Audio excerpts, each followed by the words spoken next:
അല്ല ചെങ്ങന്മാരെ, ഞാൻ നിന്റെ ഒരു ഒടുക്കത്തെ സംശയം ചോദിക്കാനാണ് വന്നത്. ആ സംശയം ഇന്ന് നിങ്ങൾക്ക് തീർത്തു തരണം. കാരണം എന്താ അറിയോ, നമ്മളൊക്കെ പെട്രോൾ പമ്പിൽ പോയിട്ട് പെട്രോളും ഡീസലും ഒക്കെ വാങ്ങി കൂട്ടുന്നുണ്ട്, അടിച്ചു കൂട്ടുന്നുണ്ട്. പക്ഷേ എന്നിട്ട് എന്താണോ നമ്മൾ ഈ പെട്രോൾ പമ്പിന് ഡീസൽ പമ്പ് എന്ന് പറയാത്തത്? ഇതിന്റെ ഒരുപാട് കാലത്തെ സംശയമാണ്. ഈ സംശയം തീരുന്നില്ല. അപ്പൊ പറഞ്ഞു തരാൻ പറ്റി ആരെങ്കിലും ഉണ്ടെന്നുണ്ടെങ്കിൽ ഒന്ന് മാന്യപരമായിട്ട് എനിക്ക് പറഞ്ഞു തരും. കാരണം നമ്മളൊക്കെ പെട്രോൾ പമ്പിൽ പോകുന്നുണ്ട്, പെട്രോൾ അടിക്കുന്നുണ്ട്, ഡീസൽ അടിക്കുന്നുണ്ട്, ഗ്യാസ് അടിക്കണം ഒക്കെ ചെയ്യണേ. പക്ഷെ എന്തുകൊണ്ടോ നമ്മൾ ഡീസൽ പമ്പ് എന്ന് പറയാത്തത്? അത് വല്ലാത്തൊരു മോശമായി പോയില്ലേ? അതിന്റെ ഒരു സംശയമാണ്. അപ്പൊ എന്തുകൊണ്ട് ഡീസൽ പമ്പ് നമുക്ക് പറഞ്ഞൂടാ? എന്റെ ഒരു സംശയടോ.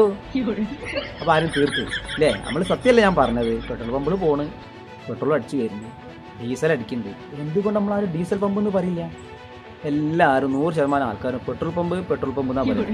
അപ്പൊ എന്തുകൊണ്ട് അതിന് ഡീസൽ പമ്പ് എന്ന് പറയണില്ല? സത്യത്തിൽ ഡീസൽ പമ്പ് എന്നുള്ള ഒരു പേരും അതിന് അർഹതപ്പെട്ടതാണ്, ആണോ അല്ലേ? ഏതായാലും നിങ്ങളും കൂടി വിലപ്പെട്ട കമന്റുകൾ പ്രതീക്ഷിക്കുകയാണ് അല്ലേ? സത്യത്തിൽ അത് ഡീസൽ പമ്പും അല്ലേ? അപ്പൊ ഇനി കുറച്ച് കാലം ഡീസൽ പമ്പ് എന്നൊക്കെ നമ്മൾ പറയാൻ പോവാണ്. അപ്പോൾ ഏതായാലും വിലപ്പെട്ട കമന്റുകൾ അത് മറക്കല്. നിങ്ങൾ ആദ്യമായിട്ടാണ് കാണുന്നെങ്കിൽ ഒന്ന് സബ് ചെയ്യുക, സപ്പോർട്ട് ചെയ്യുക. അടുത്തൊരു വീഡിയോയിലും വീണ്ടും കാണാം. ഏതായാലും എൻ്റെ സംശയം ഉണ്ടല്ലോ, അതൊന്നും നിങ്ങൾ തീർത്തേക്കണം.